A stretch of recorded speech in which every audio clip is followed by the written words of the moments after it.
Back to the present, लड़के ने एक थ्योरी बनाई कि अगर वह तेल जहर के सामने कमजोर था तो इसका मतलब था कि आगे का पूरा रास्ता जहर से भरा हुआ है। मास्टर, जो अब यह सोचने लगा था, उसने उसकी बात की पुष्टि कर दी। उसने बताया कि आगे का रास्ता सचमुच जहरीला था और हालात को और खराब बनाने वाली बात यह थी कि यह वही जहर नहीं था जो तीर पर लगा हुआ था। यह किसी तरह का सुन्न कर देने वाला जहर था जो इसे लेने वाले को पूरी जिंदगी के लिए लकवाग्रस्त बना सकता था। किसी वजह से बूढ़ा आदमी हल्की मुस्कान के साथ बोला कि इस जहर के सामने वह बिल्कुल बेबस होगा क्योंकि उसके पास कोई जादू नहीं था। लेकिन उसकी हैरानी का ठिकाना नहीं रहा जब उसके युवा शिष्य ने बताया कि उसके पास एक बैकअप प्लान है। इसी दौरान कुएं के बाहर सांवली त्वचा वाले लड़के ने पूछा कि क्या यही सच में डंजियन का प्रवेश द्वार है, और इससे पहले कि वह कुछ समझ पाता, उसे सीधे उस गड्ढे में लात मारकर गिरा दिया गया। हीरा ने उससे माफी तो मांगी, लेकिन उसने कहा कि उसके हाथ बंधे हुए हैं क्योंकि वे समय के खिलाफ दौड़ रहे थे।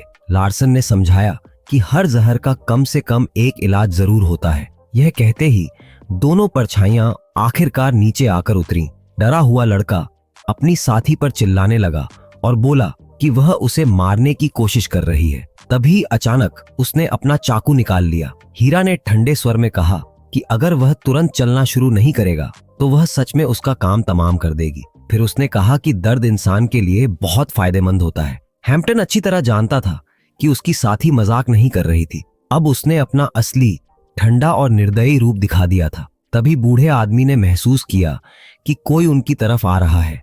लार्सन तो मानो पहले से ही उनका इंतजार कर रहा था और देखते ही देखते उसकी परछाइयां वहां पहुंच गईं। मैग्नार की नजर सबसे पहले नौकरानी पर पड़ी। जब लड़के ने बताया कि ये वही परछाइयां हैं जिन्हें उसके पिता ने उसकी सुरक्षा के लिए नियुक्त किया था, तो आदमी एक बनावटी हंसी हंसे बिना नहीं रह सका। उसके अनुसार किसी इंसान की ताकत अक्सर उसकी आभा यानी ऑरा से पता चल जाती है, लेकिन केवल मजबूत ऑरा वाला इंसान हमेशा खतरा नहीं होता। असली परेशानी तो वे लोग होते हैं जिनकी कोई ऑरा दिखाई ही नहीं देती। ऐसी छिपाव की कला हासिल करने के लिए बेहद ऊंचे स्तर की महारत चाहिए होती है। जब कॉम्बैट किंग ने दावा किया कि हिया उसकी मुलाकात की सबसे बेहतरीन हत्यारिन थी, तो उसने तुरंत उस तारीफ को टाल दिया। यह देखकर वह उसकी गजब की विनम्रता की भी तारीफ करने लगा। आखिरकार घमंड एक हत्यारे की सबसे बड़ी दुश्मन होता है। इसके बाद बूढ़े आदमी ने अपना ध्यान हत्यारिन के बगल में खड़े जहर विशेषज्ञ की तरफ घुमाया। जब उससे पूछा गया कि क्या वह दूसरी परछाई है, तो हैम्पटन ने पूरे दिल से हाँ कह दिया। लेकिन कॉम्बैट किंग को इस बात पर शक था कि यह लड़का अपने युवा मालिक के किसी काम भी आएगा या नहीं, क्योंकि वह साफ तौर पर एक डरपोक इंसान लग रहा था। कुछ देर बाद मास्टर ने अंदाजा लगाया कि उसके शिष्य ने जहर से निपटने के लिए अपनी परछाई को साथ लाया है। सांवली त्वचा वाले युवक ने समझाया कि वह हवा में फैले जहर को पूरी तरह हटाने के लिए तो तैयार नहीं था, लेकिन उसके पास ऐसा एंटीडोट बनाने की क्षमता थी जो उन दोनों को सुरक्षित रख सके। यह सुनते ही लार्सन ने अपने सेवक की पीठ थपथपाई और उसकी मेहनत व अच्छे काम की तारीफ की। आखिरकार नायक के साथ रहते रहते एक डरपोक परछाई भी अपने अंदर छिपी हिम्मत को बाहर निकाल सकती थी।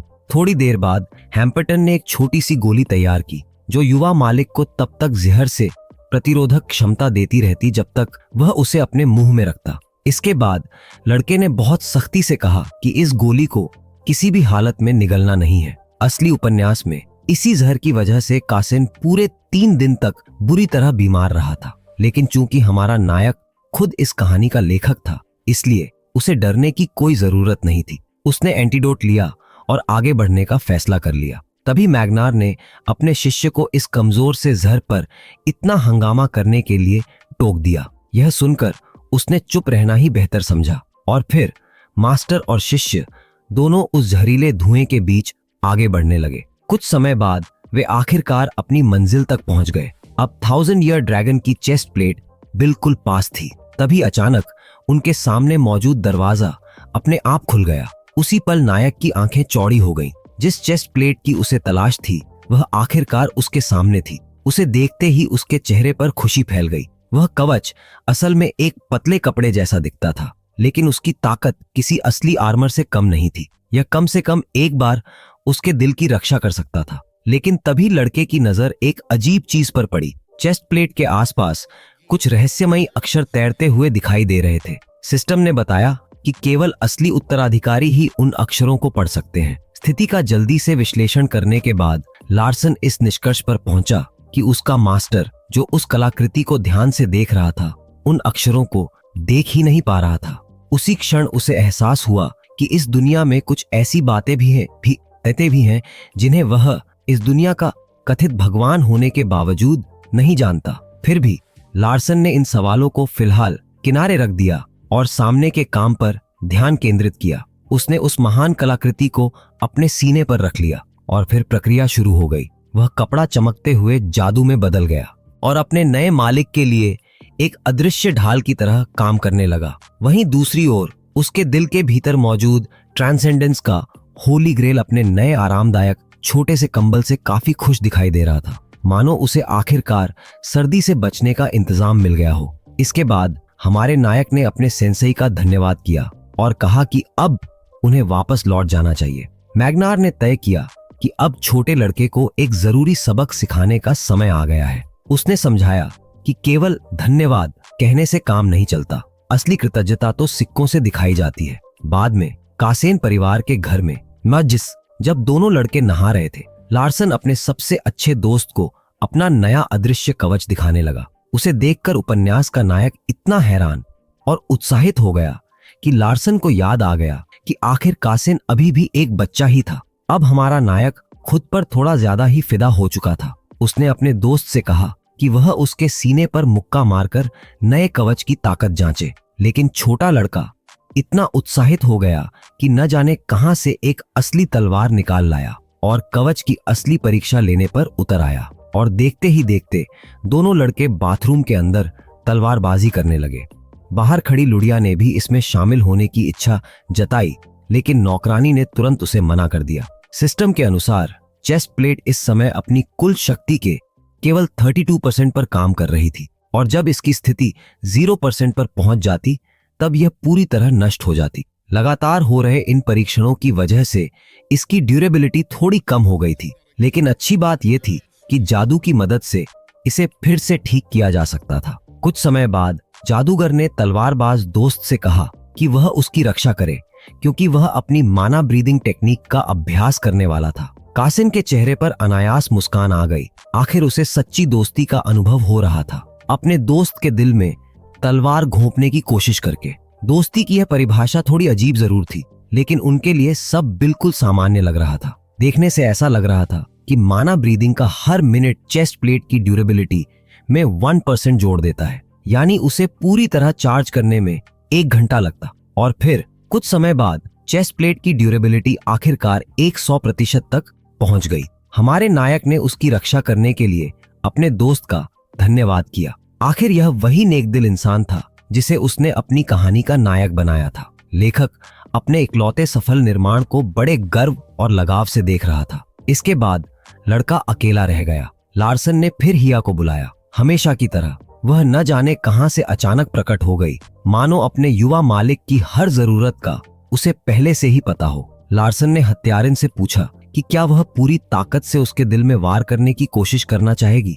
बिना कोई आवाज किए और बिल्कुल शांत भाव से उसने दृढ़ता से कहा कि अगर वह ऐसा करेगी तो युवा मालिक के बचने की कोई संभावना नहीं होगी। यह सुनते ही लार्सन ने तुरंत अपने कदम पीछे खींच लिए। आखिर चेस्ट प्लेट की जबरदस्त सुरक्षा होने के बावजूद हिया अभी भी उसे काफी डरावनी लगती थी। इसके बाद सेविका ने अपने मालिक से कहा कि उसे जल्दी से जल्दी और ताकतवर बनना चाहिए। छोटे लड़के ने उसकी बात से सहमति जताई और पूरी मेहनत करने का वादा किया। फिर देखते ही देखते 1 ईयर बीत गया। तलवारबाजी परिवार की हवेली के पीछे मौजूद पहाड़ों में मास्टर ने अपने शिष्य को बताया कि उसने बुनियादी प्रशिक्षण सफलतापूर्वक पूरा कर लिया है। हालांकि उसने यह भी कहा कि फिलहाल उसे अपने काले कपड़े पहने रखना चाहिए। लार्सन इस आइडिया के बिल्कुल खिलाफ था, क्योंकि वह आउटफिट बहुत भारी था, लेकिन बूढ़े आदमी ने उसे डांटते हुए कहा कि थोड़ा स्ट्रांग बनो, आखिर उसका वजन सिर्फ 300 केली ही तो है। यह सुनकर लड़के का चेहरा देखने लायक था। उसने बहस करने की कोशिश की कि उसे यह सिर्फ ट्रेनिंग के समय पहनना चाहिए, लेकिन मास्टर ने साफ कह दिया कि यह आउटफिट अब उसकी डेली रूटीन का हिस्सा होगा। तभी 11 ईयर ओल्ड लड़का अचानक हैरान रह गया, क्योंकि उसने अपनी बहन को वहां आते हुए देखा। मैग्नार ने तुरंत अपने स्टूडेंट को आवाज भी लगाई। उसे लगा कि लड़का एक बार फिर मेरी बहन आ गई वाला ड्रामा करके उसे बेवकूफ बनाने की कोशिश कर रहा है। लेकिन इस बार लार्सन ने जोर देकर कहा कि वह सच बोल रहा है। ईविया, जिसे उसके भाई का लेटर मिला था, सचमुच वहां मौजूद थी। दोनों भाई बहन की मुलाकात हुए काफी लंबा समय बीत चुका था। हमारा हीरो, जो जल्द ही नई एडवेंचर्स पर निकलने वाला था, बोला कि उसने ईविया को बहुत मिस किया था। उसके लेटर की शुरुआत भी इसी बात से हुई थी कि उसे अपनी बहन की कितनी याद आती है। यह सुनकर सॉर्सरेस ऑफ द एंड ने हल्का सा मुंह फुला लिया। उसे इतना फॉर्मल रिस्पेक्ट पसंद नहीं था। उसने कहा कि वह चाहती है कि उसका भाई उसे सिर्फ अपनी बहन समझे और उससे प्यार करे। लेकिन अगले ही पल वह खुद ही हंस पड़ी और बोली कि वह तो बस मजाक कर रही थी। जब उससे पूछा गया कि क्या वह सच में चाहता है कि लीडिया उसके साथ जाए, तो लड़के ने तुरंत हाँ कह दिया, ठीक वैसे ही जैसे उसने अपने लेटर में लिखा था। उसके अनुसार मंकी ब्रेन वाली उस लड़की के और आगे बढ़ने का एकमात्र तरीका यही था कि वह इस मैंशन से बाहर निकले। एवलिया को यह बात काफी इंटरेस्टिंग लगी कि वह चाह रहा था कि वह एक अजनबी लड़की को रेस करे। तब लार्सन ने समझाया कि लीडिया उसकी कॉन्ट्रैक्टर है और उसकी बात मानती है, ठीक वैसे ही जैसे वह खुद एवलिया की बात मानता है। यह सुनते ही सॉर्सरेस ऑफ द एंड समझ गई कि लड़का दरअसल उसके लोगों में शामिल होना चाहता है। इसके बाद एवलिया ने अपने भाई से एक जरूरी सवाल पूछा।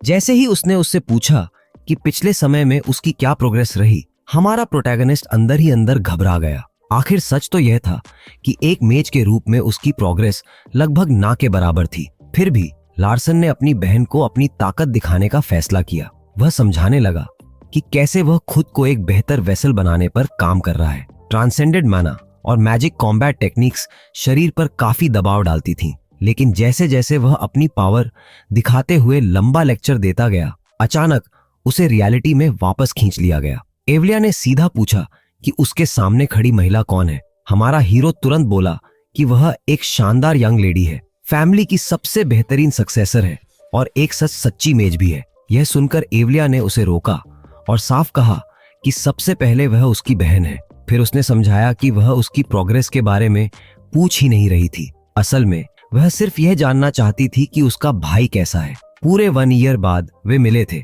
इसलिए उसे उसकी चिंता थी। तभी लार्सन को एहसास हुआ कि उसकी बहन के दिल में अफेक्शन के लिए एक सॉफ्ट कॉर्नर है। उसे यह भी समझ आ गया कि शायद वह अपने सभी भाई बहनों में पहला इंसान था जिसने उसे कभी लेटर लिखा था। यह सोचकर लार्सन मुस्कुराया और उसने सोर्सर्स ऑफ द एंड को फैमिली की तरह साथ बैठकर डिनर करने का ऑफर दिया। इवेलिया के दिल में अचानक एक गर्म और सुकून भरा एहसास भरने लगा। हमारा हीरो तो यहाँ तक वादा कर बैठा कि वह उसके लिए गार्डन से ताजा खिले हुए फूल भी लाएगा। उसी रात बिस्तर पर लेटे हुए लार्सन एक ही बात के बारे में सोचता रहा। उसे किसी न किसी को अपनी प्रोग्रेस साबित करनी थी। यह ख्याल उसके दिमाग में ऐसा अटक गया कि उसकी नींद ही उड़ गई।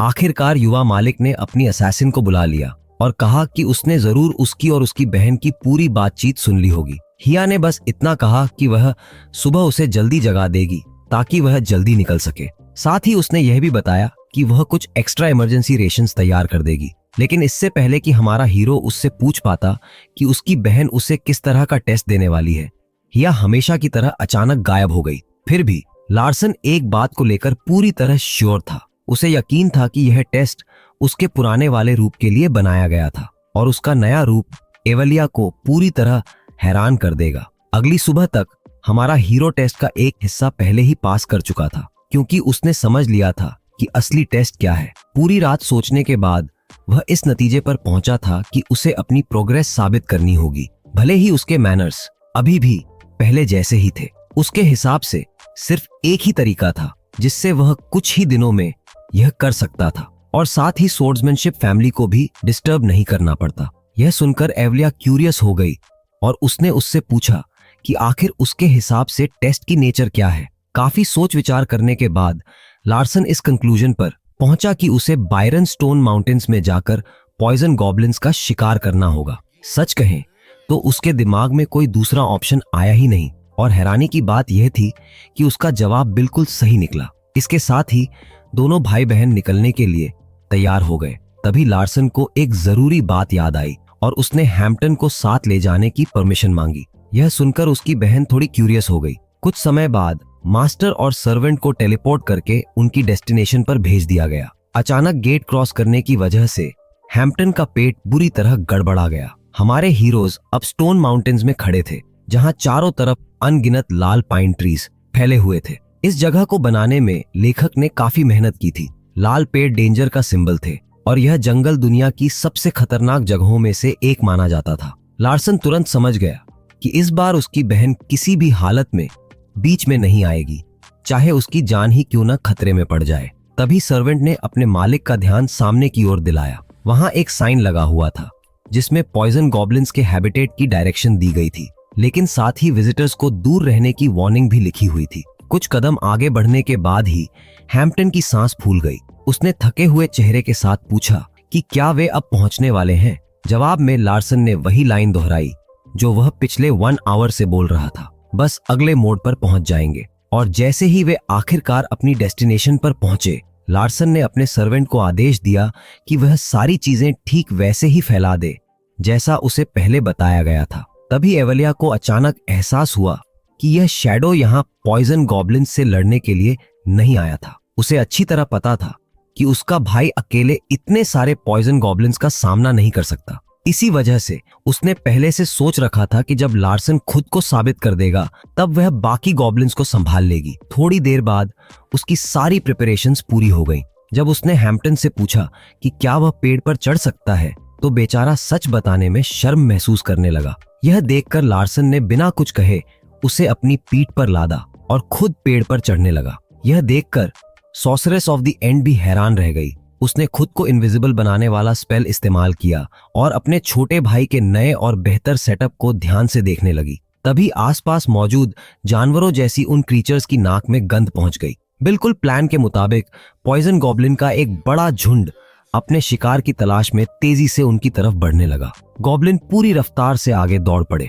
एवलिया सोचने लगी कि कोई भी नॉर्मल मेज शिकार करने के लिए ऐसा तरीका नहीं अपनाता। तभी लार्सन बोला कि उसे यह बात अच्छी तरह पता है और वैसे भी वह सॉर्सरेस की सर्विस एक साधारण मेज की तरह नहीं करना चाहता। लार्सन कुछ और बड़ा बनना चाहता था। थोड़ी देर बाद मास्टर और सर्वेंट चुपचाप बैठे देखते रहे कि गोब्लिन्स कैसे नीचे रखा हुआ मांस खाने लगे। तभी एवलिया को समझ आया कि आखिर चल क्या रहा है। उसे तुरंत एहसास हो गया कि उसके छोटे भाई ने ग्रुप में घूमने वाले गॉब्लिन्स का शिकार करने के लिए एक चालाक प्लान बनाया है। लड़के ने भी अपने मन में यही सोचा कि पॉइजन गॉब्लिन्स सिर्फ अपने ही पैक के सदस्यों के साथ फ्रेंडली रहते हैं। उसका असली मकसद 2 अलग अलग गॉब्लिन ग्रुप्स को एक ही जगह बुलाना था ताकि वे एक दूसरे पर हमला कर दें। और ठीक वही हुआ। कुछ ही देर में दोनों ग्रुप्स आमने सामने आ गए। जैसे ही उनकी नजरें मिली, लड़ाई शुरू हो गई।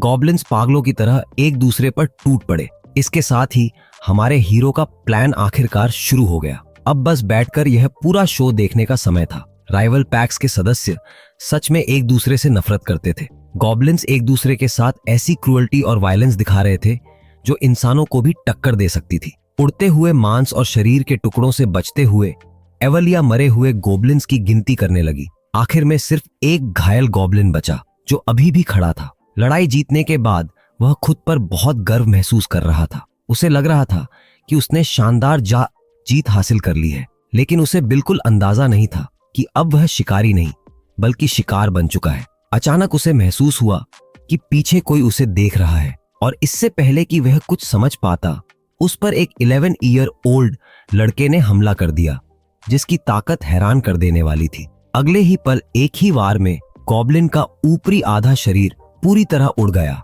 हैम्पटन जल्दी से पेड़ से नीचे उतर आया।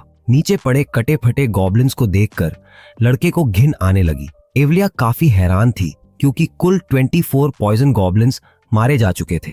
फिर वह सोचने लगी कि अगर उसके पिता यहाँ होते तो यह सब देखकर क्या सोचते। उसकी नजर लार्सन के सीने पर मौजूद आर्टिफैक्ट पर भी पड़ी और उसने अंदाजा लगाया कि उसका वजन करीब 300 किलोग्राम होगा। इसके बाद लड़के ने एक नई थ्योरी रखी।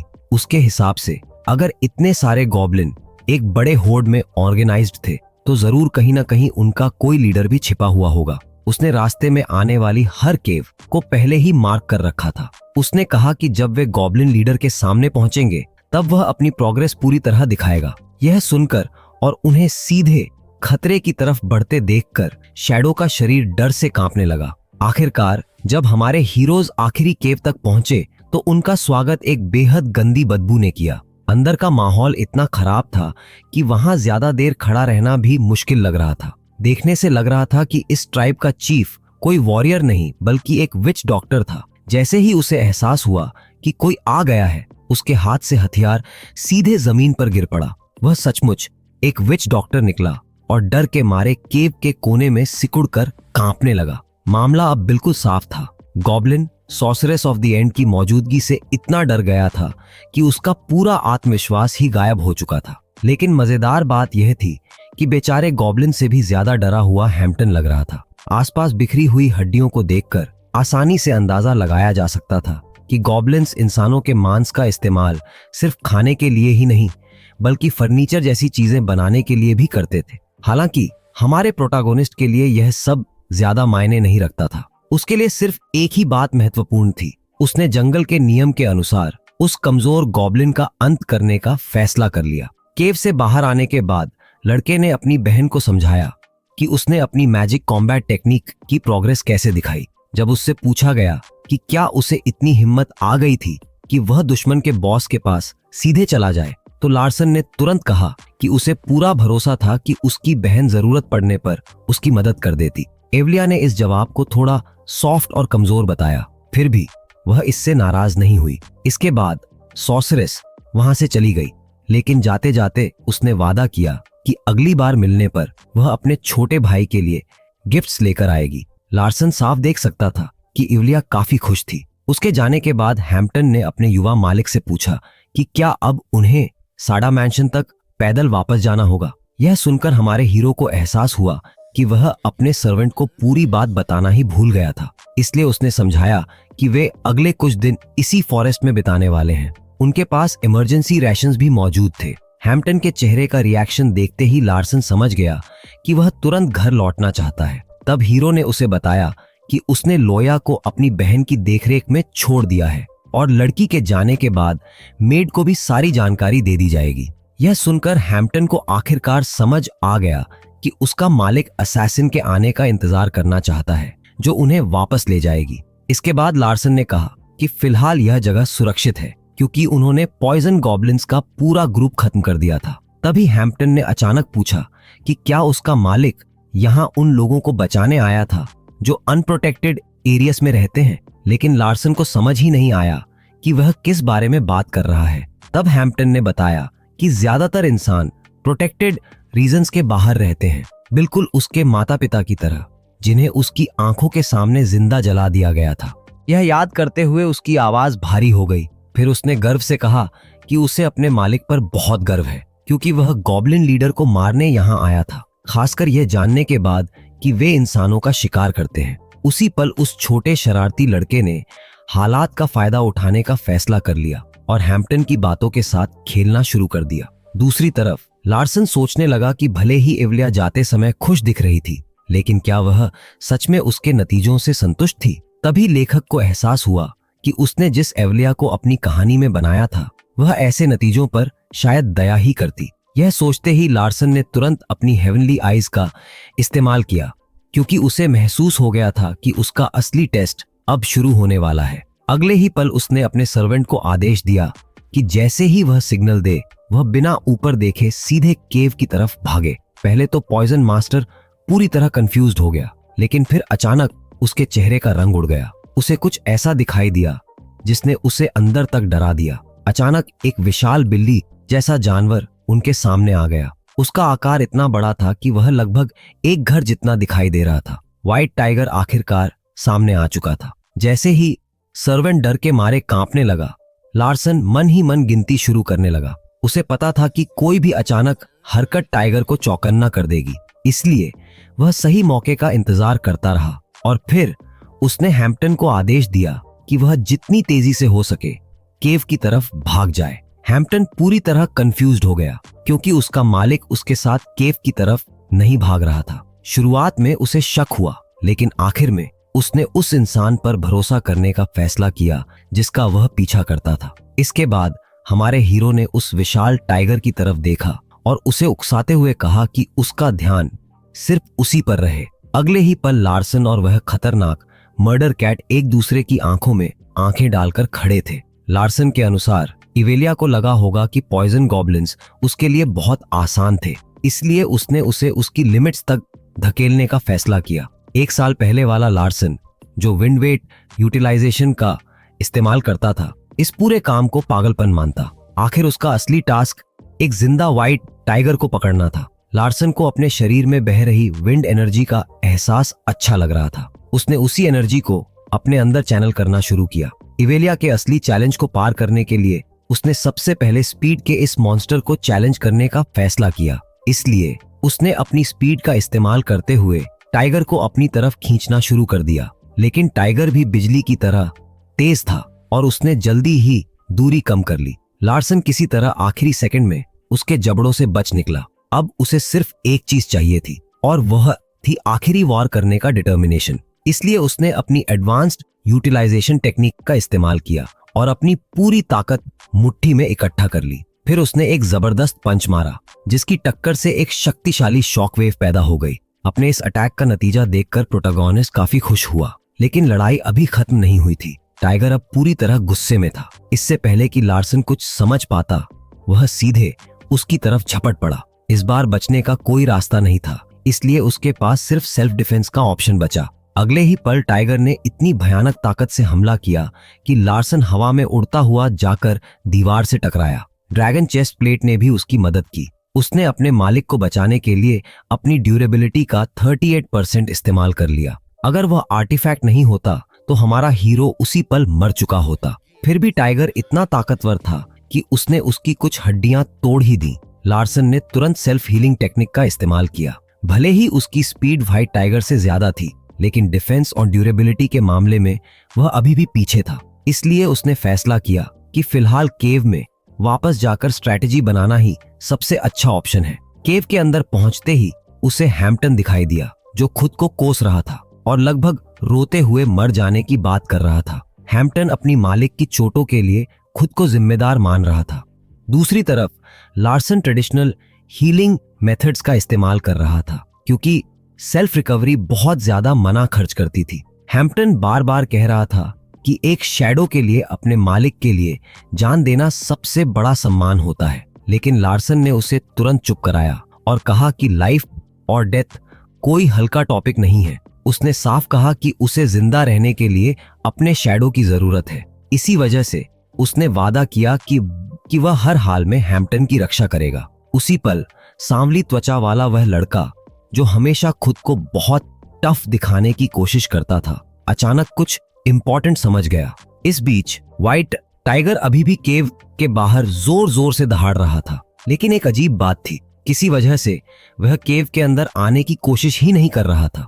लार्सन ने यह बात तुरंत नोटिस कर ली और उसे यह थोड़ा स्ट्रेंज लगा। आखिर यह जगह गॉब्लिन ट्राइब की टेरिटरी थी, लेकिन यहाँ गॉब्लिन्स की एक्टिविटी बहुत कम दिखाई दे रही थी। कुछ देर सोचने के बाद वह सिर्फ एक ही कंक्लूजन पर पहुंचा। गॉब्लिन्स के पास केव से बाहर निकलने का कोई रास्ता नहीं था, यानी वे अपना कचरा और गंदगी भी बाहर नहीं फेंक सकते थे। दूसरे शब्दों में टाइगर केव से पॉइजन की वजह से नहीं डर रहा था, बल्कि वहां से आने वाली भयानक बदबू की वजह से दूर रह रहा था। इस बात से एक और चीज साफ हो गई, गॉब्लिन्स को इस केव के अंदर फंसाने वाली कोई और नहीं बल्कि सॉर्सरेस ऑफ द एंड खुद थी। हैम्पटन ने भी जल्दी से समझ लिया कि अवेलिया ने जानबूझकर यह जगह टाइगर से बचने के लिए एक सेफ स्पॉट बनाई थी। उसने सुझाव दिया कि वे दोनों यहीं रुककर हाया का इंतजार करें, लेकिन यंग मास्टर ने तुरंत इस आइडिया को रिजेक्ट कर दिया। उसके मुताबिक यह बहुत आसान रास्ता था। अगर उसे यह टेस्ट पास करना था तो टाइगर को हिया के आने से पहले हराना होगा। यह सुनकर हैम्पटन के हाथ पैर ठंडे पड़ गए, क्योंकि अगले ही पल लार्सन ने उससे पैरालाइजिंग पॉइजन मांगा। घबराए हुए हैम्पटन ने कहा कि उसके पास इतना पॉइजन बनाने की क्षमता नहीं है जो उस विशाल टाइगर को गिरा सके। तब लार्सन मुस्कुराया और बोला कि उसे टाइगर को पूरी तरह पैरालाइज नहीं करना, उसे बस इतना पॉइजन चाहिए कि टाइगर थोड़ी परेशानी महसूस करे। साथ ही वह मन ही मन सोच रहा था कि अगर उसने यह टेस्ट पास कर लिया तो उसकी बहन की तरफ से मिलने वाला रिवॉर्ड कितना शानदार होगा। थोड़ी देर बाद पॉइजन तैयार हो गया। फिर लार्सन ने हैम्पटन को आदेश दिया कि वह मरे हुए गॉब्लिन के शरीर को टुकड़ों में काट दे और उन सभी टुकड़ों पर पॉइजन लगा दे। तैयारी पूरी होते ही हमारे हीरो ने अपना सीक्रेट वेपन केव के बाहर फेंक दिया। वह कुछ मांस के टुकड़े थे जिनसे कई रस्सियां बंधी हुई थीं। इसके बाद लार्सन और हैम्पटन चुपचाप बैठकर अपनी प्लान के नतीजे का इंतजार करने लगे। लेकिन कुछ मिनट बीत गए, फिर और समय गुजर गया। दोनों अब भी इंतजार कर रहे थे। लार्सन सेकंड गिनने लगा, फिर मिनट गिनने लगा।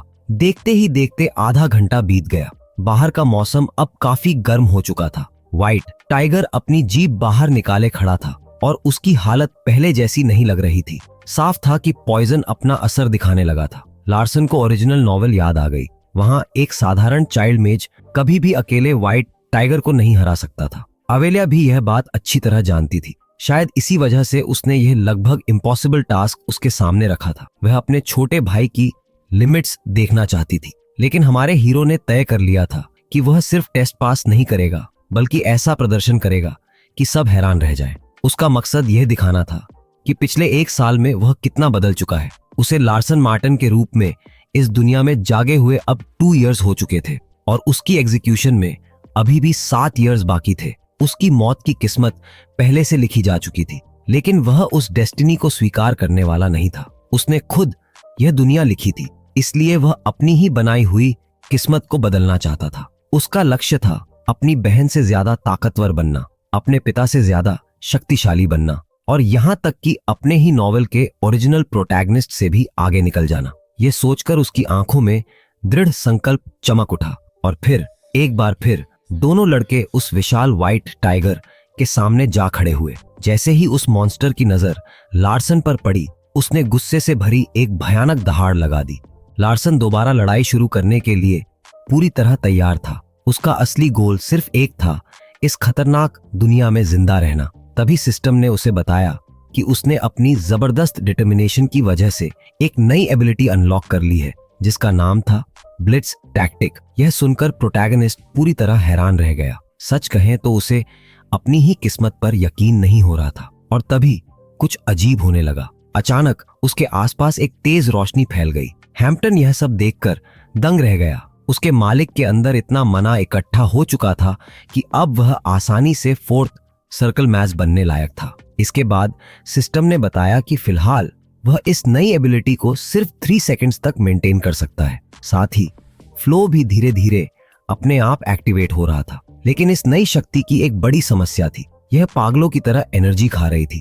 यह देखकर उसे अपने मास्टर की एक पुरानी सीख याद आ गई। बहुत पहले कॉम्बैट किंग ने उसे बताया था कि ताकत सिर्फ शरीर से नहीं बल्कि स्पिरिट से भी आती है। डिस्ट्रक्शन और ऐसी दूसरी शक्तियां भी एस्ट्रल लॉज और फिजिक्स के नियमों का पालन करती हैं। यहाँ तक कि डेथ भी इन्हीं नियमों से बंधी हुई है। यही फाइटिंग स्पिरिट का सबसे गहरा सच था। लेकिन क्योंकि उसका स्टूडेंट एक मेज था और उसकी बातें समझ नहीं पाता था, इसलिए आखिर में उसने आसान भाषा में समझाया कि फाइटिंग स्पिरिट का सबसे बड़ा आधार डिटर्मिनेशन होता है। लेकिन हमेशा की तरह उस समय भी लार्सन कुछ नहीं समझ पाया था। मजबूर होकर मास्टर को डेमोन्स्ट्रेशन देनी पड़ी। मैग्नार ने कहा कि अगर वह जमीन पर मुक्का मारे तो उसका पंच इतना ताकतवर होगा कि पूरी जमीन 2 हिस्सों में बंट सकती है और भयानक तबाही मचा सकती है। शुरुआत में लार्सन को लगा कि उसका मास्टर मजाक कर रहा है। आखिर ऐसा करना बिल्कुल पागलपन होता और स्वॉर्ड्समैनशिप फैमिली की जमीन भी बर्बाद हो जाती। लेकिन अगले ही पल उसे एहसास हुआ कि यह कोई मजाक नहीं था, बिल्कुल भी नहीं। उसके मास्टर का चेहरा पूरी तरह सीरियस था। लड़के को समझ आ गया कि वह सच में कासिन परिवार की जमीन उड़ाने वाला है। लेकिन उसी घबराहट में वह अपने सिर पर रखी बड़ी पानी की बाल्टी के बारे में भूल गया और तभी उसे समझ आया कि फाइटिंग स्पिरिट पर विल पावर का कितना बड़ा असर पड़ता है। वापस वर्तमान में हमारे हीरो के पास ज्यादा समय नहीं था, इसलिए उसने अपने वेल का इस्तेमाल करके उस माना को मजबूत करना शुरू किया जो उसकी नई एबिलिटी लगातार खींच रही थी। इसके बाद लार्सन ने कसम खाई कि वह व्हाइट टाइगर को जरूर हराएगा। इस समय उसके अंदर ताकत मानो उफान मार रही थी। उसके दिमाग में सिर्फ एक ही बात थी और ज्यादा ताकतवर बनना।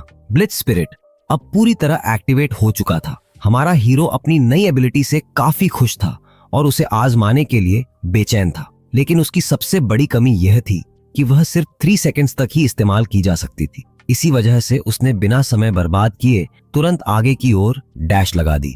लेकिन एक समस्या हो गई। लार्सन अपनी ही नई ताकत को सही से समझ नहीं पाया था। तेजी से आगे बढ़ते हुए वह एक पल के लिए अपना बैलेंस खो बैठा और यही छोटी सी गलती उसके लिए बड़ी परेशानी बन गई।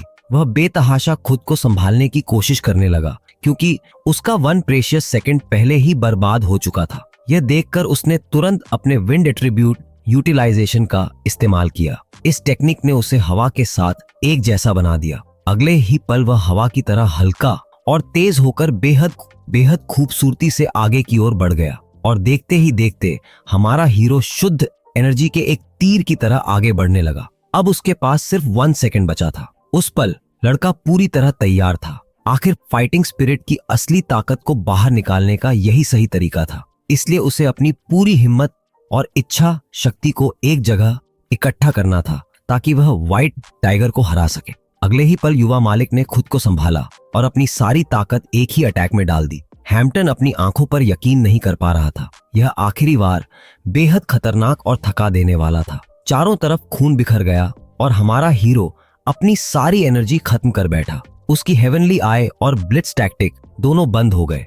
जमीन पर गिरने से पहले लार्सन ने एवलिया को उस गिफ्ट के लिए धन्यवाद कहा जो उसने उसे दिया था। फिर वह सीधा नीचे गिर पड़ा।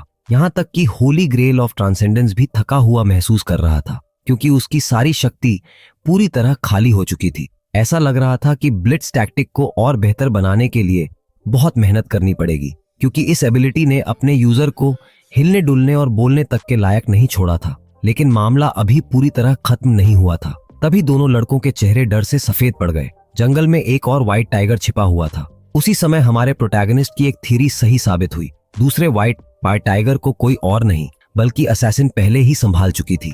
मेड ने लड़के से आराम करने को कहा और बताया कि बाकी सब वह संभाल लेगी। यह कहकर उसने एक जबरदस्त अटैक छोड़ दिया। उसकी ताकत इतनी भयानक थी कि व्हाइट टाइगर पल भर में टुकड़ों में बंट गया। अगले ही पल वह ठंडी और खामोश असैसिन अपने नए शिकार के खून से नहा चुकी थी। हैम्पटन ने सही कहा था कि डिस्क्रीट विदाउट अ साउंड किसी भी टाइगर से कहीं ज्यादा डरावनी थी। उसी पल हमारा हीरो सब कुछ समझ गया और फिर बेहोश हो गया। उसे इस हालत में देखकर सर्वेंट्स तुरंत उसे सुरक्षित जगह पर वापस ले गए। इसके बाद प्रोटैगनिस्ट कई दिनों तक सोता रहा। उस लंबी नींद के दौरान उसने अपने पिछले जीवन के सपने देखे जब वह एक साधारण एम्प्लॉई था और अपने कर्ज चुकाने के लिए दिन रात मेहनत करता था। उसे यह भी याद आया कि वह कभी एक बेहद बेकार ऑथर हुआ करता था। कुछ पलों के लिए तो वह अपनी मौजूदा जिंदगी ही भूल गया।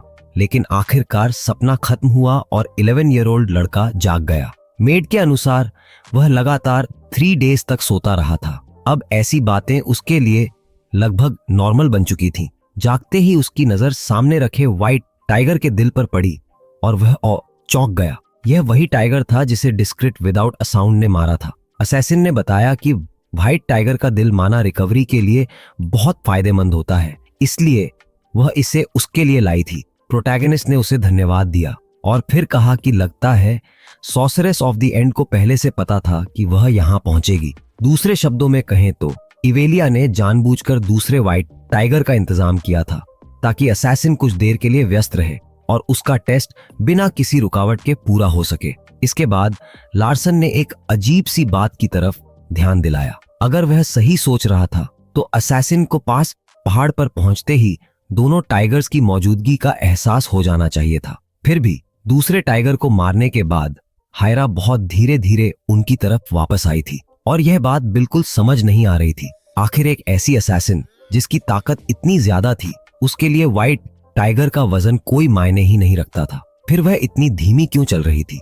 यह सुनकर लार्सन को आखिरकार सब समझ आ गया। उसकी मेड को उसकी बहन की तरफ से सीधे ऑर्डर्स मिले थे, लेकिन साफ दिखाई दे रहा था कि हिया ने उन ऑर्डर्स को पूरी तरह नहीं माना था, क्योंकि ऐसा करने से वह उसके टेस्ट के लिए खतरा बन सकती थी। इसलिए यह मानना मुश्किल नहीं था कि सोर्सर्स ऑफ द एंड ने असासिन की मूवमेंट्स को सीमित करने के लिए रिस्ट्रिक्शन मैजिक का इस्तेमाल किया था। हिया ने उसकी बात सही बताई, लेकिन उसके मन में एक और बात चल रही थी। वह समझ गई थी कि लार्सन की बातें असल में उससे नहीं बल्कि अपनी बड़ी बहन से थीं, जैसे वह दूर बैठी इवेलिया को जवाब दे रहा हो। इसके बाद भी हमारा हीरो रुका नहीं। चोटें अभी पूरी तरह ठीक भी नहीं हुई थीं, फिर भी उसने अपनी ट्रेनिंग दोबारा शुरू करने का फैसला कर लिया। हिया को उसकी चिंता हो रही थी, लेकिन लड़के ने मुस्कुराकर कहा कि वह जितना दिखता है उससे कहीं ज्यादा टफ है। दूर से यह सब देख रही इवेलिया यह देखकर बेहद खुश हुई। उसके चेहरे पर संतोष साफ दिखाई दे रहा था। आखिरकार उसने वहां से जाने का फैसला किया। कुछ समय बाद मैंशन में पिता यह जानकर निराश हुए कि पूरे 1 ईयर की ट्रेनिंग के बाद भी उनका सबसे छोटा बेटा अभी तक सिर्फ सेकंड सर्कल मैच ही था। दूसरी तरफ इवेलिया ने कहा कि वह लार्सन को अपना अली बनाना चाहती है, लेकिन डिकात्रा ने समझाया कि उसे सक्सेशन वॉर में दखल देने की कोई जरूरत नहीं है। इसके बाद उन्होंने अपनी दूसरी संतान से एक सवाल पूछा। वह जानना चाहते थे कि आखिर वह अपने छोटे भाई से इतनी जुड़ क्यों गई है। इवेलिया ने बिना झिझक जवाब दिया। उसने कहा कि भले ही मैजिक के मामले में उसके भाई में कई कमियां हों, लेकिन वह अब तक का सबसे इंटेलिजेंट बच्चा है जिसे उसने देखा है। और सबसे मजेदार बात यह है कि उसकी सेल्फिश नेचर उसे और भी खास बनाती है। इसी वजह से उसने अपने पिता से परमिशन मांगी कि वह बेंजामिन को अपने लोगों में शामिल करना चाहती है। डिकात्रा ने उसे अपनी मर्जी से फैसला लेने की इजाजत दे दी। यह सुनकर इवेलिया ने अपने पिता को धन्यवाद कहा। इसके बाद समय तेजी से गुजरने लगा। दिन बीतते गए, मौसम बदलते गए और देखते ही देखते साल आगे बढ़ता गया। अब ईयर 2023 का पहला दिन आ चुका था। व्हाइट टाइगर को मारे हुए पूरे 3 इयर्स गुजर चुके थे और अब हमारा प्रोटोगोनिस्ट 14 ईयर ओल्ड लड़के के शरीर में था। उसी दिन पैट्रियार्क की बहुप्रतीक्षित चिट्ठी आखिरकार पहुंच गई। लगता था कि प्रोटोगोनिस्ट को अपनी शैडो से एक खास रिक्वेस्ट करनी थी।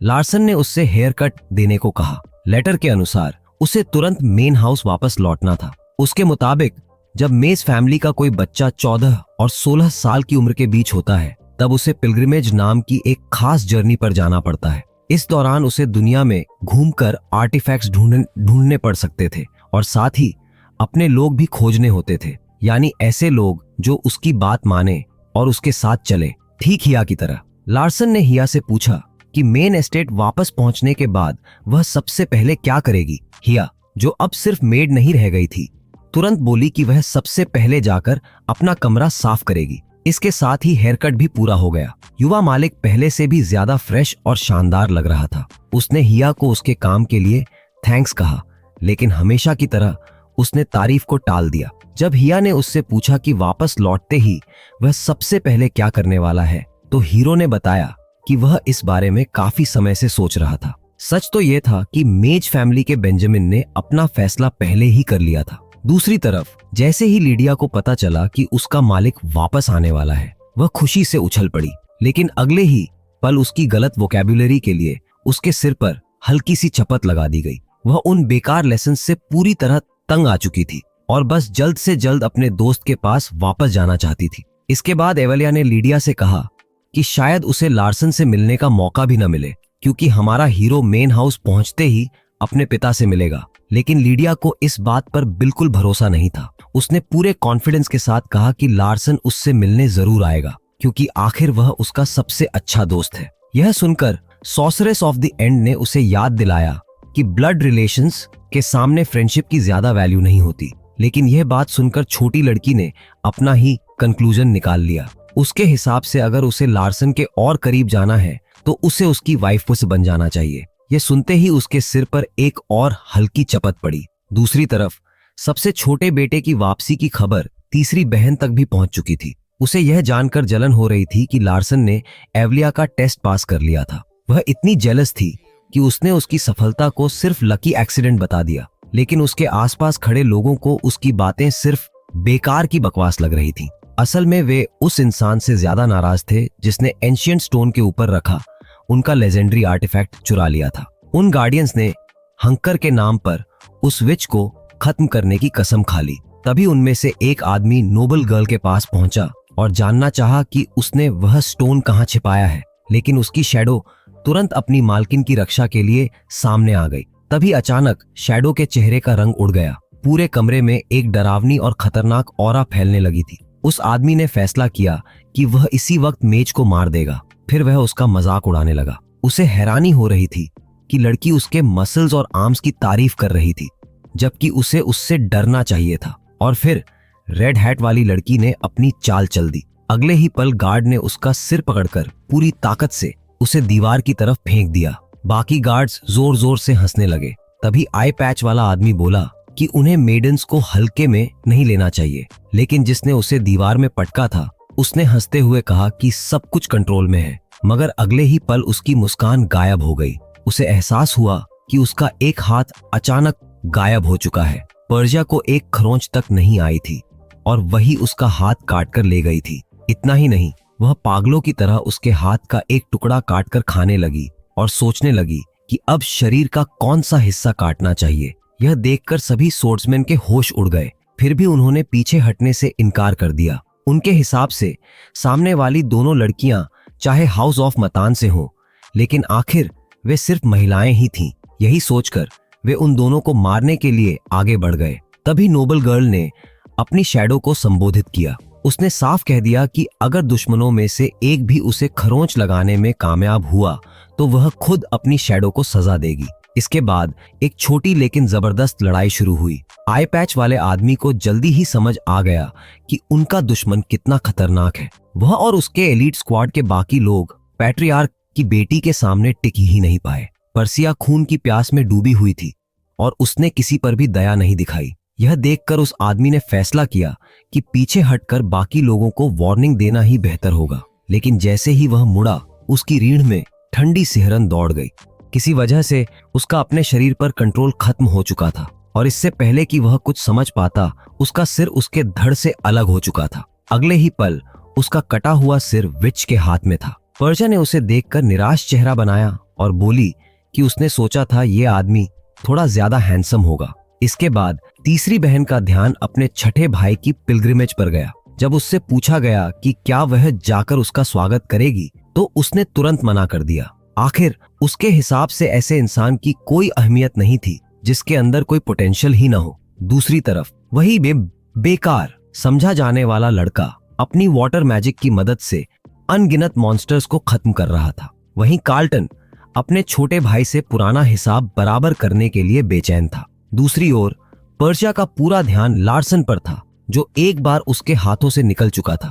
इसलिए उसने उसके लिए एक खास सरप्राइज तैयार करने का फैसला किया। इसी दौरान दुनिया के दूसरे हिस्से में पिलग्रिमेज के बारे में बताया गया। यह पूरे 2 इयर्स की एक जर्नी थी जिसे हर व्यक्ति को आर्टिफैक्ट्स इकट्ठा करने और खुद को बेहतर बनाने के लिए पूरा करना पड़ता था। कासिम ने समझ लिया कि यह किसी तरह की स्पेशल ट्रेनिंग थी, लेकिन जब उससे इसका असली मकसद पूछा गया तो लड़के ने समझाया कि यह उसे अपने घर की सीमाओं से बाहर निकलकर दुनिया देखने का मौका देगा। हालांकि हमारे हीरो का असली गोल कुछ और ही था। वह अपने भाई बहनों से जितना दूर जा सकता था उतना दूर जाना चाहता था, क्योंकि उनमें से कई उसके पीछे पड़े हुए थे। यह सुनकर नॉवेल का प्रोटैगनिस्ट थोड़ा उदास हो गया। उसके अनुसार जिन लोगों के अपने भाई बहन ही दुश्मन बन जाएं, उनकी जिंदगी सच में मुश्किल होती होगी। लेकिन आखिर यह मेज फैमिली की दुनिया थी और यहाँ यही सब नॉर्मल माना जाता था। तब हमारे हीरो ने अपने दोस्त की आंखों में देखकर कहा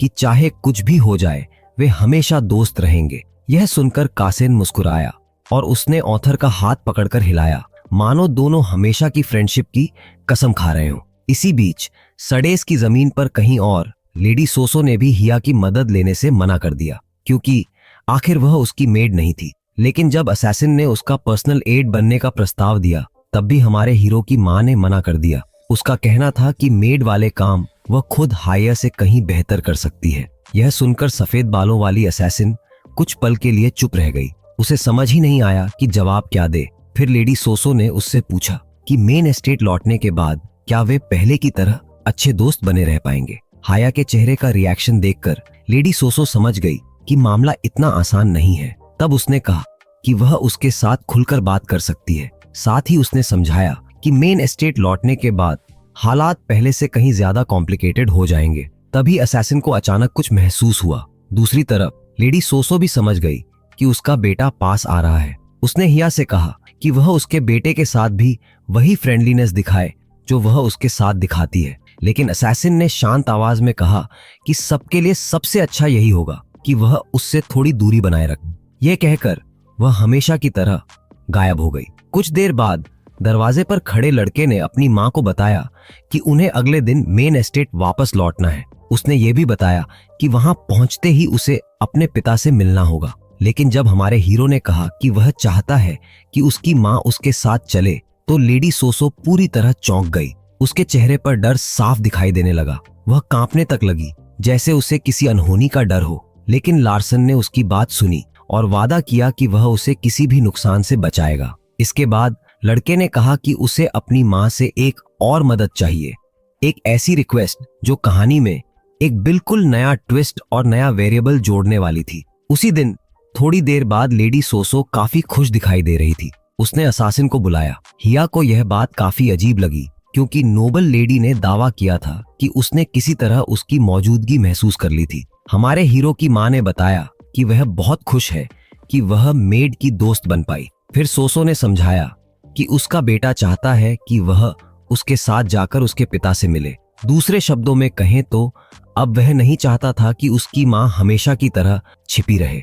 लेडी सोसो ने यह भी नहीं छिपाया कि उसके मन में बहुत सारे सवाल चल रहे थे। आखिर दिन के अंत में वह एक कॉमनर ही थी। अब से उसकी हर छोटी बड़ी हरकत पर नजर रखी जाएगी और उसकी एक छोटी सी गलती भी उसके बेटे के लिए मुसीबत बन सकती थी। फिर भी हमारे हीरो ने उसे बार बार भरोसा दिलाने की कोशिश की। उसने कहा कि वह केस की वह हर पॉसिबल आउटकम के लिए पहले से तैयारी करेगा। इसी वजह से लेडी सोसो ने आखिरकार अपना फैसला कर लिया। जो महिला कभी अपनी ही एबिलिटीज पर शक करती, अब उसने अपने बेटे का साथ देने का निश्चय कर लिया था। पहले वह अपने बेटे को बचाने के लिए दुनिया से छिपकर रहती थी क्योंकि उसे डर था कि जलने वाले लोग उसे नुकसान पहुंचाने के लिए कोई भी तरीका अपना सकते हैं। लेकिन अब हालात बदल चुके थे। उसका बेटा अब खुद अपने पैरों पर खड़ा था और उसकी मदद करने का सबसे अच्छा तरीका यही था कि वह खुद भी सामने आए। यह सब देखकर हाया हैरान रह गई। इस महिला के पास न कोई खास ताकत थी, न कोई असाधारण स्किल, फिर भी उसकी आंखों में अपने बेटे के लिए सच्चा जुनून साफ दिखाई दे रहा था। यह देखकर डिस्क्रीट विदाउट अ साउंड ने उससे कहा कि वह पेट्रियार्क की सबसे पसंदीदा वाइफ है, इस्तियार है। इतना कहकर वह अचानक गायब हो गई और लेडी सोसो हैरानी में पड़ गई। दूसरी तरफ हाया खुद घबरा गई थी क्योंकि एक पल के लिए उसने अपनी पर्सनल फीलिंग्स को अपने फैसले में आने दिया था। उसकी नजर में यह एक बहुत बड़ी गलती थी। उसे लगता था कि अगर किसी को यह पता चल गया तो उसके लिए यह जानलेवा साबित हो सकता है। हिया ने मन ही मन सोचा कि शायद वह पहले से थोड़ी सॉफ्ट हो गई है। आखिरकार डिपार्चर का दिन भी आ गया। प्रोटैगनिस्ट अपने मास्टर को अलविदा कहने पहुंचा, लेकिन बूढ़ा आदमी इस पल को बिल्कुल इमोशनल नहीं बनाना चाहता था। उसने सख्त आवाज में कहा कि लार्सन उसे कोई लेटर्स न भेजे ताकि किसी तरह की रूमर्स न फैले। कॉम्बैट किंग ने तो यहाँ तक कह दिया कि उसे ऐसे टैलेंटलेस स्टूडेंट को सिखाने में शर्म आती है। यह सुनकर भी लार्सन मुस्कुरा दिया और बोला कि वह फिर भी कभी कभी उसे लेटर्स भेजता रहेगा। और इस तरह पूरे 4 इयर्स बाद हमारे हीरोज आखिरकार सेड्स की जमीन छोड़कर रवाना हो गए। अब समय आ गया था कि प्रोटैगनिस्ट अपने घर वापस लौटे। दूसरी तरफ अपने स्टूडेंट को जाते हुए देखकर कॉम्बैट किंग को पूरा यकीन था कि उसे उससे कभी कोई लेटर नहीं मिलने वाला। रास्ते में लार्सन सोचने लगा कि टेलीपोर्टेशन गेट पर उसे लेने के लिए उसके परिवार ने किस मैच को भेजा होगा। कुछ समय बाद जब वे पोर्टल के पास पहुंचे तो उसने असासिन से पूछा कि आखिर कौन मैच उनसे मिलने आने वाला है। तभी हाया ने सामने खड़ी उस शख्स की तरफ इशारा किया। उसे देखते ही प्रोटैगनिस्ट की आंखें फैल गईं। उसके सामने कोई और नहीं बल्कि एवियन खड़ी थी, वही आइस विच जो इस समय स्टारलाइट लाइब्रेरी में लाइब्रेरियन के रूप में काम कर रही थी। असैसिन ने तुरंत समझ लिया कि फैमिली अपनी सिक्योरिटी पहले से भी ज्यादा कड़ी कर रही थी। आखिर उन्हें लेने के लिए एक लाइब्रेरियन को भेजा गया था। तभी एवियन ने युवा मालिक को अर्ल ग्रे टी ऑफर की। चौंकने के बावजूद लड़के ने तुरंत हाँ कह दी। यह सुनकर आइस विच थोड़ी कंफ्यूज्ड हो गई क्योंकि उसे पता था कि लड़के को यह ड्रिंक खास पसंद नहीं है। इसलिए उसे समझ ही नहीं आया कि उसने आखिर किस बात के लिए हाँ कहा था। एवियन तो उससे चॉकलेट मांगना चाहती थी, लेकिन उसने खुद को संभाल लिया और सिर्फ इतना कहा कि वह लाइब्रेरी में ज्यादा बार आया करे। दूसरी तरफ हिया को लगा कि चॉकलेट शायद उन दोनों के बीच कोई सीक्रेट कोड वर्ड है। इसके बाद हमारा हीरो, उसकी माँ और उनके साथ चल रहे लोग आगे बढ़ गए। एवियन की मैजिक की मदद से वे ब्लैक सी को पार कर सके जो भयानक मॉन्स्टर्स से भरा हुआ था। असैसिन को यह सब देखकर कोई खास फर्क नहीं पड़ा, लेकिन लड़का उन अजीब और डरावने क्रीचर्स को देखकर हैरान रह गया। जैसे ही वे अपनी मंजिल के करीब पहुंचे, एक तेज रोशनी चमकी और अगले ही पल हमारे हीरोज अपने डेस्टिनेशन पर पहुंच चुके थे। लार्सन को उम्मीद नहीं थी कि वे इतनी जल्दी पहुंच जाएंगे। एवियन ने उसके और उसकी माँ के लिए एक कैरेज भी तैयार कर रखी थी। जब उसने लेडी सोसो से पूछा कि क्या वह तैयार है, तो उन्होंने खुद को संभाला और भरोसे के साथ कहा कि हाँ वह तैयार है। इसी दौरान मेन एस्टेट में लोगों के बीच सोसो की वापसी की चर्चा शुरू हो गई। हर किसी को पता था कि उसके लौटने से बाकी 3 वाइफ्स का गुस्सा भड़क सकता है। कुछ लोग तो उसे पागल तक कह रहे थे। उनका मानना था कि ऐसी सिचुएशन में वापस लौटने का फैसला सिर्फ कोई मूर्ख ही कर सकता है। कुछ समय बाद प्रोटैगोनिस्ट अपने पिता के भयानक गुस्से का सामना कर रहा था। भारी दबाव उसके ऊपर पहाड़ की तरह टूट रहा था, लेकिन फिर भी टीनेजर पीछे नहीं हटा। उसने साफ कहा कि अपनी मां की रक्षा करने का यही एक रास्ता है। लड़के ने यह भी कहा कि उसके पिता भी उसकी मां की सुरक्षा चाहते हैं, क्योंकि आखिर पति पत्नी को हमेशा एक दूसरे के लिए अच्छा ही चाहना चाहिए। तब उससे पूछा गया कि क्या वह अब भी सोसो से प्यार करते हैं, लेकिन मैज ऑफ द हेवंस इस सवाल का जवाब नहीं दे पाया। डेट्रा समझ नहीं पा रहा था कि चौथी पत्नी को मेन हाउस में लाना उसकी सुरक्षा का सबसे अच्छा तरीका कैसे हो सकता है। तब लार्सन ने कहा कि अब समय आ गया है कि उसकी मां अंधेरे से बाहर आए। पहले उसके पिता ने उसे सुरक्षित रखने के लिए हर संभव कोशिश की थी और उसे दुनिया की नजरों से छिपाकर रखा था, लेकिन लड़के ने यह भी कहा कि डरकर पीछे हटना कभी किसी कॉन्फ्लिक्ट को खत्म नहीं कर सकता। असली शांति सिर्फ ताकत से आती है। यह बात सुनकर उसके पिता भी सहमत हो गए। तभी उन्हें अपने बारे में एक महत्वपूर्ण बात समझ आई। अपनी पत्नी की सुरक्षा के लिए उन्होंने भी कई बार डर के कारण फैसले लिए थे। वहीं उनका बेटा उन्हें याद दिला रहा था कि अतीत में वह अपनी मां की रक्षा करने के लिए बहुत कमजोर था। मजेदार बात यह थी कि लार्सन को थोड़ा बुरा भी लगा, क्योंकि उसके पिता ने बिना झिझक अपनी पुरानी कमजोरी मान ली थी। तभी हमारे हीरो की मां ने पहली बार अपनी बात रखी। उसने कहा कि वह ताकत चाहती है। उसने समझाया कि वह कोई नोबल नहीं है और उसके पति ही उसकी सबसे बड़ी ताकत है। इस पर लड़के ने मुस्कुराकर कहा कि उसकी मां को किसी और ताकत की जरूरत भी नहीं है। आखिर उसका पति दुनिया का सबसे ताकतवर इंसान था। उसी रात पैट्रियार्क के दाहिने हाथ वाले व्यक्ति ने, जिसने पूरी बातचीत सुनी थी, यह उम्मीद नहीं की थी कि उसका मालिक ऐसा रिएक्शन देगा। डेट्रा ने अपने पुराने दोस्त से सलाह मांगी। यह सुनकर सेन को अतीत की एक बात याद आ गई।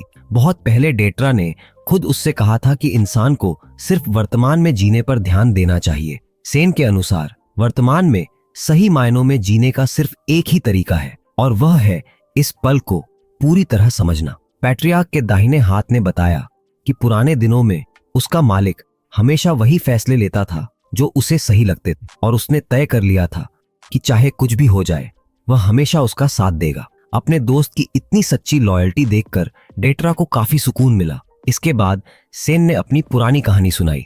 उसने बताया कि लाइल से मिलने से पहले वह महत्वाकांक्षाओं से भरा हुआ इंसान था, लेकिन एक रहस्यमयी बीमारी की वजह से लेडी लाइल की 1 ईयर पहले मौत हो गई थी। उससे मिलने के बाद लायल ही उसकी पूरी दुनिया बन गई थी, इसलिए उसे खोने के बाद उसके दिल में ढेर सारे पछतावे रह गए और वह वर्तमान में जी ही नहीं पाया। सेन खान लगातार अतीत में डूबा रहा और इसी वजह से उसके पास सिर्फ रिग्रेट्स ही बचे। इसलिए उसने अपने दोस्त से ईमानदारी से कहा कि उसे अपनी जिंदगी में थोड़ी और फॉर्मत और खुशी लानी चाहिए। कुछ समय बाद ऑटम मैंशन में जब हमारा हीरो आराम से सो रहा था, तभी उसने अचानक अपनी आंखें खोल दी। किसी रहस्यमयी एनर्जी ने उसे जगा दिया था। असैसिन को महसूस हुआ कि आसपास कोई छिपा हुआ है। हाया तुरंत तैयार हुई और सीधे युवा मालिक के कमरे में पहुंच गई। उसने एक भी आवाज नहीं की ताकि उसकी नींद न टूटे। फिर बिना चेतावनी दिए उसने अपना नाइफ फेंक दिया। ब्लेड ऐसा लग रहा था जैसे उसने लड़के के सिर के ऊपर किसी चीज को जाकर मारा हो। अगले ही पल वह हवा में रुक गई और उस पर खून दिखाई देने लगा। तभी घुसपैठिए ने अपनी इनविजिबिलिटी बंद कर दी। उसने मुस्कुराकर कहा कि असासिन की स्किल्स अभी भी पहले की तरह तेज हैं, क्योंकि उसने उसे ढूंढ निकाला था। हैचिया ने तुरंत पूछा कि पैट्रियार्क का राइट हैंड मैंशन में चुपके से घुसा ही क्यों था। सेन ने समझाया कि वह युवा मालिक को अपने साथ ले जाने आया है। जितना अजीब यह सुनने में लग रहा था, वह सचमुच सिर्फ अपने मालिक के आदेश का पालन कर रहा था। हीरो अभी भी कंफ्यूज था, क्योंकि इससे यह तो नहीं समझ आया कि वह आधी रात को ऐसा क्यों कर रहा था। लेकिन सेन ने दोबारा कहा कि वह बस पैट्रियार्क का आदेश पूरा कर रहा है। सेन ने हिया को भी साथ आने की इजाजत दे दी। फिर उसने मजाक में कहा कि डिस्क्रीट विदाउट अ साउंड को इतने युवा रूप में देखना काफी अजीब लगता है। लेकिन हाया ने हमेशा की तरह कोई जवाब नहीं दिया। इसके बजाय सेन ने उसे याद दिलाया कि अगली बार उसे चाकू मारने की कोशिश न करे। चाहे वह ठीक हो सकता हो, लेकिन दर्द फिर भी परेशान करता है। उसने यह भी याद दिलाया कि एक समय उसने उसे बचाया था और उसी दौरान उसके चेहरे पर यह निशान आया था। थोड़ी देर बाद नोबल फैमिली के इस बच्चे को उसके पिता के पास ले जाया गया। डिकात्रा ने अपने राइट हैंड की तारीफ की, लेकिन बेंजामिन की रक्षा के लिए वहां मौजूद मेड को देखकर थोड़ा हैरान भी हुआ। हालांकि हाया का भरोसा सेन पर बहुत ज्यादा था, फिर भी वह इस मामले में पूरी तरह न्यूट्रल रहना चाहती थी। पेट्रियार्क ने उससे आराम करने को कहा क्योंकि अब वह एक रिचुअल करने वाला था। तभी अचानक हमारा हीरो, जिसे अभी भी स्लीपिंग स्पेल के असर में होना चाहिए था, जाग गया। लार्सन ने तुरंत पूछा कि आखिर चल क्या रहा है। वह जानना चाहता था कि यह सब क्यों हो रहा है। उसके पिता ने शांत स्वर में बताया कि वह सिर्फ डाइकेट्रा रिचुअल कर रहे हैं, जो उनके हाउस के सबसे खास कैलकुलस रिचुअल्स में से एक है। यह सुनकर प्रोटोगोनिस्ट की क्यूरियोसिटी और बढ़ गई। उसके दिमाग में तुरंत ख्याल आया कि यह जरूर कोई बेहद ओवरपावर्ड चीज होगी, क्योंकि मैज ने इसका नाम खुद अपने नाम पर रखा था। जहां उसके बाकी 6 सिबलिंग्स बिना कोई सवाल किए इस गिफ्ट को तुरंत स्वीकार कर लेते, वहीं अभी अभी नींद से उठे लार्सन ने पहले पूरी एक्सप्लेनेशन मांगने का फैसला किया। सबसे अजीब बात यह थी कि उसकी हेवनली आइज इस जगह पर बिल्कुल काम नहीं कर रही थी। लार्सन ने साफ कहा कि उसे यह पूरी सिचुएशन बहुत सस्पिशियस लग रही है। आखिर उसके पिता ने आधी रात को अचानक रिचुअल करने का फैसला क्यों किया था। दूसरी तरफ उसके पिता अपने तेज दिमाग वाले बेटे को काफी पसंद करते थे, लेकिन वह यह भी नहीं चाहते थे कि ऐसा लगे जैसे वह उसके साथ फेवरेटिज्म कर रहे हैं। लार्सन ने फिर सीधे पूछा कि आखिर यह सब हो क्या रहा है। तब मेज ऑफ द हेवेंस ने रिचुअल शुरू करते हुए समझाया कि उसे बस अपने बेटे का पोटेंशियल काफी प्रॉमिसिंग लगा था। अगले ही पल हमारे हीरो के पूरे शरीर में भयानक दर्द दौड़ गया। ऐसा लग रहा था जैसे किसी ने उसे सीधा छुरा घोंप दिया हो। दर्द इतना तेज था कि वह लगभग चीख ही पड़ता। कुछ ही देर बाद रिचुअल पूरा हो गया और 14 ईयर ओल्ड लड़के की बांह पर एक लाल रंग का टैटू उभर आया। उसके पिता ने बताया कि यह भविष्य में उसके काम आ सकता है। तभी अचानक उसकी नजर धुंधली होने लगी। आसपास की आवाजें भी उसे ठीक से सुनाई नहीं दे रही थीं और अगले ही पल लार्सन बेहोश होकर जमीन पर गिर पड़ा। यह देखकर उसके पिता काफी प्रभावित हुए। इतनी असहनीय पीड़ा सहने के बावजूद उसने एक बार भी चीख नहीं मारी थी। डाइकेत्रा ने कहा कि फिलहाल उसका बेटा अभी कमजोर है, लेकिन उसे पूरा यकीन था कि भविष्य में वह बहुत ऊंचाइयों तक पहुंचेगा। इसके बाद सुबह हो गई। तभी हमारे हीरो को महसूस हुआ कि कोई चीज उसकी बांह को जोर जोर से दबा रही है। वह कोई और नहीं बल्कि उसकी फायर कॉन्ट्रैक्टर लोदिया थी। लोदिया ने शिकायत करते हुए बताया कि उसे बहुत भूख लगी है। उसने इतना रोना धोना किया था कि आखिरकार एवेलिया को उसकी बात माननी पड़ी और उसे प्रोटोगोनिस्ट से मिलने लाना पड़ा। लेकिन गुस्से वाली सोर्सर्स ने यह भी कहा कि लोडिया की वोकैबुलरी अभी भी बहुत खराब है और उसे और लेसन्स की जरूरत है। जैसे ही लोडिया ने अवेलिया की देखरेख में झेली गई सारी परेशानियों की शिकायत शुरू की, लार्सन को अचानक ऐसा महसूस हुआ जैसे वह उसका पेरेंट हो। उसने फिर अपनी बांह की तरफ देखा और पाया कि वह बिल्कुल नॉर्मल लग रही थी। इससे उसे लगा कि शायद रात की सारी घटनाएं सिर्फ एक सपना थी। तभी सॉर्सरेस ऑफ द एंड ने जरूरत से ज्यादा एक्साइटेड हो चुकी लड़की को फिर से कंट्रोल करने का फैसला किया। बेचारी लोडिया को डांट पड़ रही थी और उसका मालिक यह देखकर बोला कि लगता है वह अच्छे हाथों में है। दूसरी तरफ लोदिया लगभग रोते हुए कह रही थी कि उसके साथ रोज टॉर्चर होता है, लेकिन लार्सन ने उसकी बात पूरी तरह इग्नोर कर दी और कहा कि वह तो उसे काफी खुश लग रही है। इसके बाद हमारे हीरो ने बताया कि वह अपनी पिलग्रिमेज शुरू करने से पहले 3 डेज और आराम करना चाहता है। यह सुनकर अवेलिया ने कहा कि इससे उनकी मां बहुत परेशान हो जाएंगी।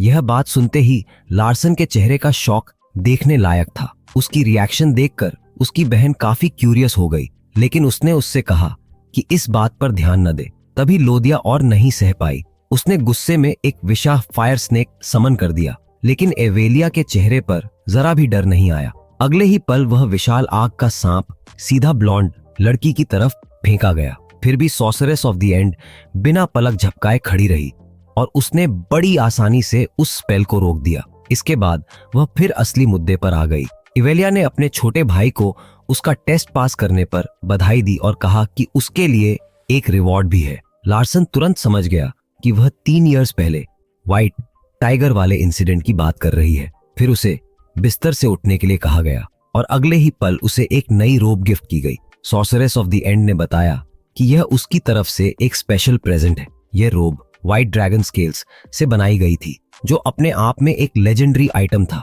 इतना ही नहीं, इसे ड्वार्फ चीफ ने अपनी पूरी मेहनत और स्किल लगाकर तैयार किया था। यह रोब कोई साधारण आइटम नहीं था, इसके अंदर कुछ अजीब और बेहद खास पावर्स छिपी हुई थी।